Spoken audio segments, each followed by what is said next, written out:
नमस्कार भावी शिक्षक मित्रांनो, मी काल एक व्हिडिओ अपलोड केलेला। ॲक्च्युली तो माझा पहिला एज्युकेशनल व्हिडिओ होता, काळावर आधारित। आज पण मी पुन्हा तुमच्यासाठी काळावर आधारित मराठी काळावर आधारित व्हिडिओ घेऊन आलेली आहे। काल मी साधा वर्तमान काळ, साधा भूतकाळ आणि साधा भविष्यकाळ असा व्हिडिओ अपलोड केलेला होता त्याच्यासाठी। आणि आज पुन्हा घेऊन येत आहे साधा वर्तमान काळ, साधा भूतकाळ आणि साधा भविष्यकाळ तुम्ही ओळखू शकतात। त्याची ट्रिक मी तुम्हाला सांगितली की ते कसं ओळखायचं। आज आपण बघत आहोत अपूर्ण वर्तमान काळ, अपूर्ण भूतकाळ आणि अपूर्ण भविष्यकाळ कसा ओळखायचा। जसं की काल माझ्या व्हिडिओमध्ये तुम्ही बघू शकतात की साधा वर्तमान काळ जर म्हटलं तर ज्या मराठी वाक्याच्या शेवटी तो, ते, तात हे प्रत्यय आले तर समजायचं ते वाक्य साध्या वर्तमान काळाचं आहे। ठीक आहे। आणि साधा भूतकाळ जर म्हटलं तर ज्या मराठी वाक्याच्या शेवटी ला, ली, ले आणि लो हे प्रत्यय आलेले असले तर समजायचं ते वाक्य साध्या भूतकाळाचं आहे। आणि साधा भविष्यकाळ जर म्हटलं तर ज्या मराठी वाक्याच्या शेवटी इन, इल, नार आणि उ हे प्रत्यय आलेले असले तर समजायचं की ते वाक्य साध्या भविष्यकाळाचं आहे। मग आता अपूर्ण वर्तमान काळ कसा ओळखायचा बघा, त्याची साधी आणि सोपी ट्रिक आहे। तुमचं वाक्य कधीही चुकणार नाही आणि शिक्षक भरतीसाठीच नाही तर कोणतीही स्पर्धा परीक्षा असेल, जसे की पोलीस भरती असेल, साधं 5वी आणि 8वीला जी स्कॉलरशिपची एक्झाम आहे, NMSची जी एक्झाम आहे त्या एक्झामसाठी किंवा त्या परीक्षेसाठी सुद्धा हा व्हिडिओ खूप महत्त्वपूर्ण आहे की काळावर आधारित प्रश्न विचारले जातात। बघा आता अपूर्ण वर्तमान काळ, ज्या मराठी वाक्याच्या शेवटी त आहे किंवा त आहेत असे प्रत्यय लागलेले असले तर समजायचं ते वाक्य अपूर्ण वर्तमान काळी आहे। जसं की बघा आता कोठे मला जीवनाचा अर्थ कळत आहे, काय त आहे, समजलं। ज्या मराठी वाक्याच्या शेवटी त आहे किंवा त आहेत असे प्रत्यय असले तर समजायचे ते वाक्य अपूर्ण वर्तमान काळाचं आहे। सर्व काही मनासारखे घडत आहे, बघा इथे काय प्रत्यय लागलेला आहे, त आहे। याप्रमाणे आपण खूप सारे वाक्य बनवू शकतो। मुले मैदानावर खेळत आहे, त आहे।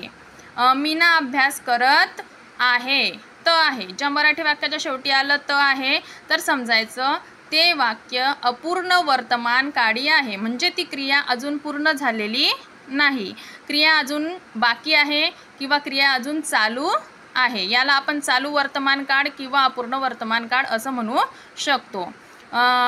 बघा आता दुसरा जो काळ आहे अपूर्ण भूतकाळ, ज्या मराठी वाक्याच्या शेवटी त होता, त होती किंवा त होते असे प्रत्यय लागलेले असले समजायचं ते वाक्य अपूर्ण भूतकाळाचं आहे। जसे की बघा इथे आता वाक्य दिलेलं आहे, तो गाणे गात त होता, त्याची भूतकाळात चालू झालेली क्रिया भूतकाळात अजून चालूच होती हे सांगण्यासाठी त होता हा प्रत्यय असतो किंवा ही क्रिया सांगण्यासाठी अपूर्ण भूतकाळ वापरला जातो। आम्ही पायी चालत होतो, ठीक आहे। ज्या मराठी वाक्याच्या शेवटी त होता, त होती किंवा त होते असे प्रत्यय लागलेले असले समजायचं तो अपूर्ण भूतकाळ आहे। ओके। बघा आता अपूर्ण भविष्यकाळ, आता ज्या मराठी वाक्याच्या शेवटी त असेल किंवा त असतील असे प्रत्यय लागलेले असले समजायचं ते वाक्य अपूर्ण भविष्यकाळी आहे। जसे की अशोक गाणे गात त असेल, ठीक आहे। म्हणजे त्याची जी भविष्यकाळातली क्रिया आहे ती अजून चालू आहे किंवा अपूर्ण आहे, ती क्रिया पूर्ण झालेली नाही, म्हणून अशोक गाणे गात असेल। मुले शाळेत जात असतील, मुले शाळेत जात असतील, त असतील असे प्रत्यय लागलेले असले तर समजायचं ते वाक्य अपूर्ण भविष्यकाळातील आहे। याप्रमाणे तुम्ही जर हे प्रत्यय लक्षात ठेवले, जसे की अपूर्ण वर्तमान काळाच्या मराठी वाक्याच्या शेवटी असतं त आहे, त आहेत, यावरून तुम्ही खूप सारे वाक्य तयार करू शकतात। आणि पूर्ण अगोदरचं वाक्य वाचण्याची तुम्हाला गरज नाही, तुम्ही शेवटचा प्रत्यय बघितला तरी तुम्हाला समजतं की हे वाक्य कोणत्या काळातलं आहे. अपूर्ण भूतकाळाच्या मराठी वाक्याच्या शेवटी प्रत्यय लागलेला असतो. त होता, होती, होते. ठीक आहे.